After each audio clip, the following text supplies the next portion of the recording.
अगर आपको लगता है कि लड़कों के साथ कभी कुछ गलत नहीं होता, तो आज की कहानी आपकी सोच पलट देगी। एक राजू नाम का लड़का, जो कि एक डिलीवरी बॉय का काम करता है और दिन में अपनी कॉलेज की पढ़ाई पूरी करता है। क्योंकि उसके पापा नहीं थे, तो उसकी मम्मी और उसकी बहन की दोनों की जिम्मेदारियां राजू के ऊपर ही थी। यही कारण था कि वो रात में डिलीवरी बॉय का काम करता था और दिन में कॉलेज जाता था। लेकिन एक दिन उसके साथ बहुत ही गलत हुआ। एक दिन रात के टाइम पे उसने ऑर्डर के लिए फ़ोन अपना खोला, तो उसके पास कोई भी ऑर्डर नहीं थे और बाकी के जो ऑर्डर डिलीवर करने वाले दोस्त थे उसके, उन लोगों ने भी उसको बोला कि आज कोई भी ऑर्डर हमें नहीं मिल पा रहा है। तो वो उदास हो जाता है कि आज मुझे ऑर्डर नहीं मिलेगा तो मेरे पास पैसे कहाँ से आएँगे, ये सोचकर वो उदासी से बैठ जाता है। फिर उसे एक ऑर्डर मिलता है जो काफ़ी दूर होता है, लेकिन क्योंकि उसकी मजबूरी थी, उसे पैसे चाहिए थे, तो वो ये ऑर्डर एक्सेप्ट कर लेता है और वहाँ ऑर्डर देने के लिए चला जाता है। वहाँ जाकर उसे पता चलता है कि वो जहाँ पर ऑर्डर देने गया है वो अच्छा अमीर घर था। वहाँ जैसे ही गया उसने कॉल किया, तो एक लड़के ने कॉल उठाया, उसका नाम था आयशा। वो आई बाहर और उसने उस लड़के को बोला कि तुम 2 मिनट यहीं रुको, मैं अंदर से पैसे लेकर आती हूँ। वो अंदर गई और फिर जब बाहर आई थोड़ी देर बाद, तो उसके चाल-ढाल में कुछ फ़र्क था। ऐसा लग रहा था वो नशा करके आई है या फिर कुछ ड्रिंक करके आई है।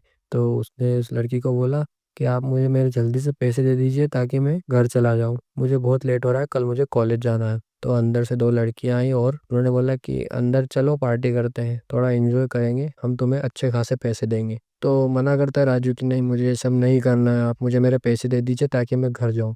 तो वो लड़कियाँ उसे धमकी देती है कि हम पुलिस बुला लेंगे, पुलिस को बोल देंगे कि तुमने हमारे साथ बदतमीज़ी की है, तुम्हारे ऊपर झूठे केस कर देंगे। राजू डर जाता है और राजू मान जाता है, ठीक है, मैं आपके साथ चलता हूँ। अंदर चले जाता है डर के मारे। फिर वो लड़कियाँ उसके साथ जो करती है, वो मैं यहाँ बता भी नहीं सकता, इतना बुरा हुआ उस बेचारे के साथ। रात भर उसके साथ उन सारी लड़कियों ने मिलकर उसके साथ रेप किया और उससे फिर जब सुबह होश आने लगा, तो लड़कियों ने सोचा कि इसका नशा पूरा उतर रहा है, तो वो उसे कहती कि चल जा, भाग जा यहाँ से, वरना हम तुझे पुलिस में दे देंगे, ऐसा बोल के और उसे भगाती है। तो वो लड़का है, वो बेचारा बारिश में भीगते हुए अपने बाइक से और भागता है।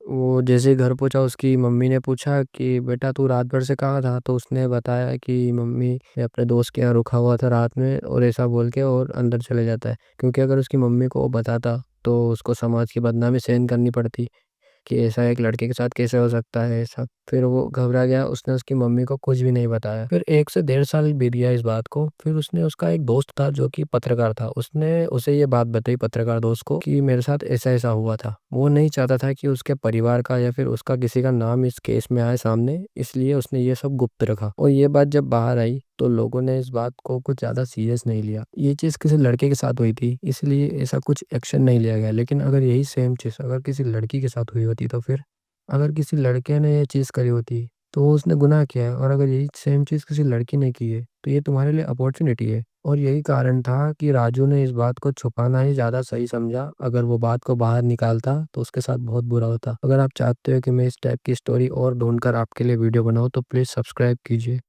मिलते हैं आपसे नेक्स्ट वीडियो में, प्लीज़ सब्सक्राइब।